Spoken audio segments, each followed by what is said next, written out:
E aí, pessoal, tudo bem? Então, recentemente o ministro Dias Toffoli, ele proferiu uma decisão com relação ao ANPP, que é o Acordo de Não Persecução Penal, considerando que esse benefício criado pela nossa legislação, que está previsto no artigo 28A do Código de Processo Penal, seja aplicado de forma retroativa para aqueles casos anteriores à inclusão do ANPP no nosso ordenamento, que foi final de 2019, inclusive devendo ser aplicado a processos que já ocorreram no trânsito em julgado, ou seja, a pessoa já foi condenada, já não cabe mais recurso dessa condenação.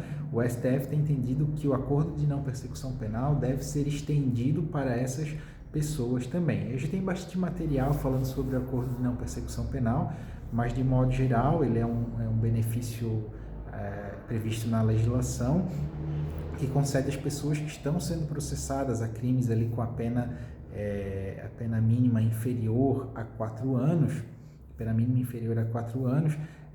e crimes que não exista violência, né, ou grave ameaça à pessoa, o Ministério Público ele pode oferecer esse acordo de não persecução penal, ele confessa a prática do crime e com mais algumas condições ali, né, conforme cada caso, né, tem que prestar um trabalho comunitário, pagar algum valor para alguma instituição, restituir o dano da vítima.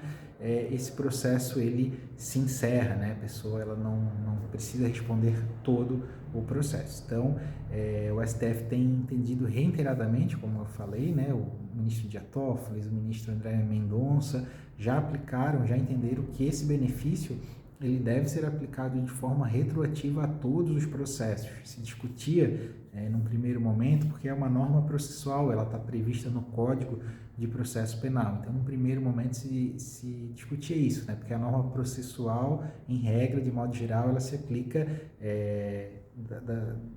de quando foi criada para frente, né? Não para trás. Mas boa parte da doutrina e da jurisprudência também entende que essa norma processual, apesar da regra geral dizer que ela deve ser aplicada dali para frente, quando ela é uma norma benéfica, né, que vai beneficiar a pessoa que está sendo processada, ela deve retroagir também para os casos passados, né? Então, esse é um dos fundamentos para essa aplicação retroativa do acordo de não persecução penal. Aqui em Santa Catarina, nos processos que eu atuo, nós temos requerido a aplicação do acordo de não persecução penal, até processos que ainda nem transitaram em julgado, mas já estão em grau de recurso, e o nosso Tribunal de Justiça, nesse primeiro momento, e também o Ministério Público aqui do Estado de Santa Catarina, tem tido uma resistência, né, a fazer essa aplicação conforme tem determinado o STF.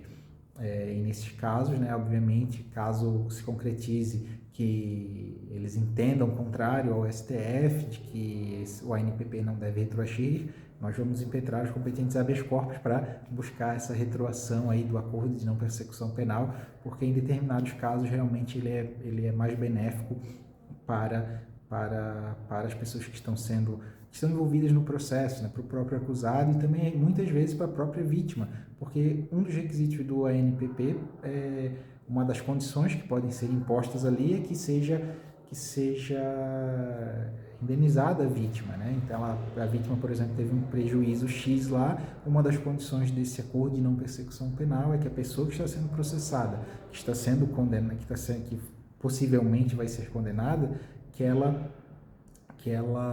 indenize a vítima, né? Ou no sentido do prejuízo que essa vítima teve. Então, dependendo do caso, é interessante, né? Principalmente considerando que ele só é aplicável em processos que não existe violência, né? Então, é muito importante essa regra aí, principalmente que ela seja aplicada a todos os processos, inclusive aqueles que já transitaram em julgado.